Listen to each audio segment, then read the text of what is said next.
안녕하세요. 물 뿜는 하마입니다. 오늘은 지난 시간에 이어서 각각의 감지기에 대해서 알아보도록 하겠습니다. 일단은 첫 번째 시간으로 차동식 감지기에 대해서 알아보도록 할 텐데요. 그래서 제목을 차동식 감지기 파헤치기, 끝까지 한번 파헤쳐 봅시다. 근데 시험에 나오는 거 위주로 파헤쳐 보도록 하겠습니다. 일단 저희가 저번 주에 차동식 감지기 배웠는데, 차동식 감지기란 주위 온도가 일정 상승률 이상일 때 작동하는 겁니다. 그래서 세팅 값을 온도 상승률을 20도로 세팅해 놨다 그러면 화재 발생 시 20도가 이상 상승을 해야지 작동하는 감지기가 차동식 감지기입니다. 일단 차동식 감지기는 이제 스포트형이랑 분포형으로 크게 나누어집니다. 일단 스포트형은 스팟이라는 게 뭐예요? 어떤 특정 장소잖아요. 그래서 스포트형 감지기는 좁은 장소, 일국소, 그러니까 국소, 그러니까 좁은 장소에 쓰이는 감지기가 스포트형 감지기고요. 그 다음에 분포형 감지기는 넓은 범위일 때 작동하는 감지기가 이제 분포형 감지기입니다. 그래서 일단은 스포트형은 일단은 국소만 알아두시면 되고요. 이제 분포형 감지기가 중요한데요. 분포형 감지기는 또 공기간식, 열전대식, 열반도체식 이렇게 나눠집니다. 그래서 공열열 이렇게 외우시면 되는데, 요즘 시험에 공기간식 감지기 작동 원리, 열전대식 감지기 작동 원리, 열반도체식 감지기 작동 원리 등이 나오는 경우가 가끔 있어요. 그리고 여기 제가 써놨는데, 재백 효과란 무엇인가 라는 거에 대한 정의를 쓰라는 문제가 가끔 출제됩니다. 그래서 일단 하나씩 알아보면요, 일단 공기간식에 대해서 알아보도록 하겠습니다. 저희가 그 그림을 그려놨는데요, 일단은 공기간식은 공기관이 있어야겠죠. 그래서 공기관이 이렇게 있습니다. 공기관이 이렇게 있어요. 그리고 여기 보면은 접점, 근데 이제 이거는 고정되어 있기 때문에 고정 접점이 있고요. 그러니까 접점이라는 게 붙어야 되는 거죠. 평선에 떨어져 있습니다. 그리고 다이어프램이 있습니다. 공기관식의 되게 가장 중요한 점은 공기관이랑 다이어프램입니다. 그 다음에 이제 그리고 나서 여기 맨 밑에 보면 리크 구멍도 있고요. 그래서 여기 전체를, 그래서 이제 검출부인데 일단 설명해 드릴게요. 화재가 발생했습니다. 화재가 발생했으면 일단은 화재가 발생한 거를 이제 공기관에서 이제 감지를 해서 공기관이 팽창이 됩니다. 일단은 뜨거워지면은 공기가 부피가 이제 커지니까 이제 뜨거워지겠죠. 그래서 공기관이 팽창이 되면서 여기서부터 여기까지 다 공기관이에요. 공기관이 팽창이 되면서 이제 이 공기관 팽창이 이제 다이어프램에까지 계속 영향을 줘요. 그래서 세팅 값이 20도시면 20도씨 가까운 20도씨 이상의 이제 열 팽창이 일어났으면 공기관이 이제 팽창을 하기 시작해서 다이어프램을 계속 팽창을 시킵니다. 여기 이제 다이어프램이 있는데, 이 다이어프램이 좀 더 커져요. 팽창이 돼요. 팽창이 돼서 20도씨가 넘었어요. 넘으면 이 접점이랑 이 다이어프램이랑 붙게 됩니다. 붙게 되면 이제 어떻게 돼요? 전기가 통하게 되겠죠? 그래서 이제 전기가 통하게 돼서 이제 화재가 발생했다라는 거를 이제 인지하게 돼서 이제 화재 수신기 쪽에 이제 발신하게 되겠죠. 감지를 했기 때문에.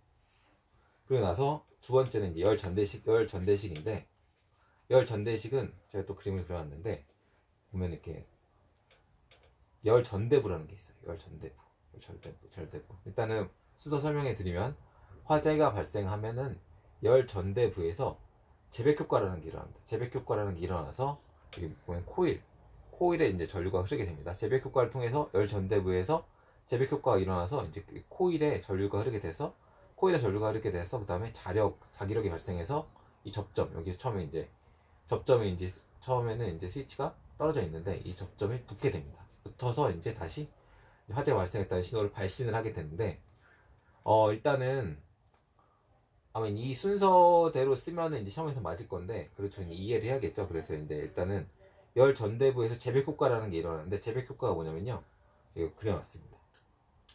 재백 효과란, 그러니까 열 전대부 안에는 일단은 서로 다른 종류의 금속이 두 가지가 들어있어요. 그래서 두 가지 금속이 있는데, 보면 이게 금속이 이쪽에 하나가 있고 이쪽에 하나가 있어요. 근데 보통 금속은 열을 받으면은 어떤 금속은 온도가 빨리 올라가고 어떤 금속은 온도가 낮게 올라가요. 그러니까 금속마다 어떤 금속은 열을 되게 막 흡수를 잘하고 어떤 금속은 열을 잘 흡수 못해서 온도 상승률이 다 다릅니다. 금속마다. 그래서 열을 많이 흡수하는 건 이제 온도가 더 빨리 올라가겠죠. 그 다음에 열을 많이 흡수하지 못한 건 이제 온도 상승률이 적겠죠. 그래서 온도차가 발생하는데, 온도차가 발생하면은 고온에서 일단 두 가지 금속은 일단 전선으로 연결되어 있어요. 그래서 온도차가 발생하면은 전류가 흐르게 됩니다.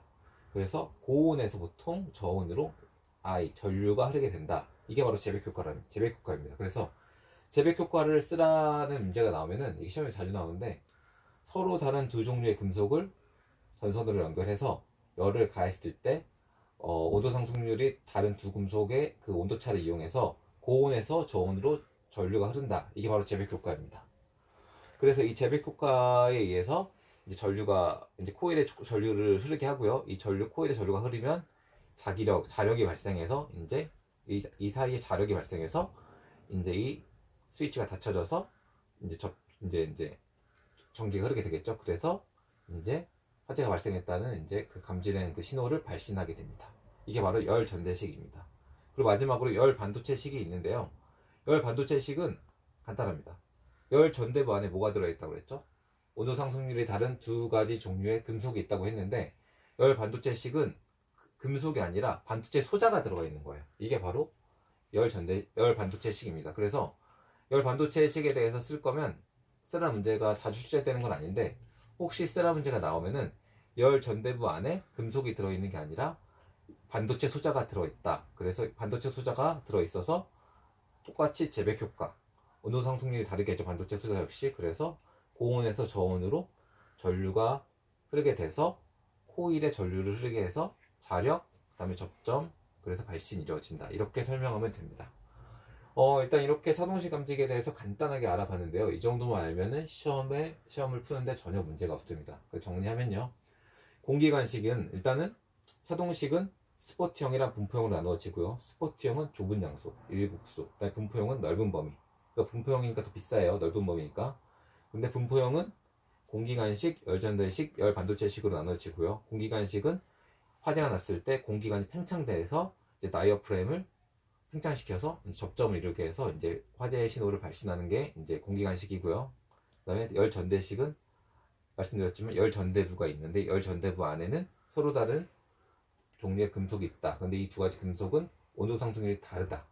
그래서 재백 효과를 발생시키고, 재백 효과에 의해서 이제 코일에 전류를 흐르게 하고, 그다음에 자력을 발생시켜서 화재 신호를 발생시킨다. 그다음 열 반도체식은 열 전대부 안에 있는 금속이 아니라 반도체 소자가 들어있다 라고 이해하시면 됩니다. 이렇게 저희가 이제 이번 시간에는 차동식 감지기에 대해서 알아봤고요. 다음 시간에는 이제 정원식에 대해서 알아보도록 하겠습니다. 감사합니다. 모두들 화이팅!